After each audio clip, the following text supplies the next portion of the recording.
আসসালামু আলাইকুম। এই হচ্ছে অ্যাভোকাডো। ফল অনেক উপকার। এটার মধ্যে আছে গুড ফ্যাট, আছে fibre, vitamin A, vitamin K. এই ফলটা অনেকক্ষণ পেটে থাকে, খাওয়ার পরে শক্তি পাওয়া যায়। আর এই ফলটা ডায়াবেটিসও নিয়ন্ত্রণ করে। ধরতে গেলে এক কথায় অনেক ভালো একটা ফল। ফলটায় প্রচুর পরিমাণে ফাইবার আছে, পায়খানা ক্লিয়ার করে। যাদের কোষ্ঠকাঠিন্য তাদের জন্য ভালো, যাদের ডায়াবেটিস, হাড়ের সমস্যা।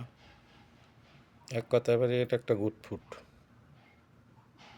ফ্যাট প্রচুর পরিমাণ আছে, ফ্যাট আছে প্রচুর পরিমাণে, ঘির মতো। খুবই ভালো একটা ফল।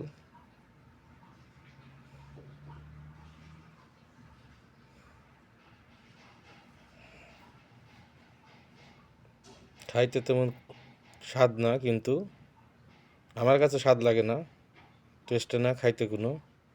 আমার কাছে কিন্তু খুবই উপকার। প্রচুর পরিমাণে ফ্যাট আছে, গুড ফ্যাট।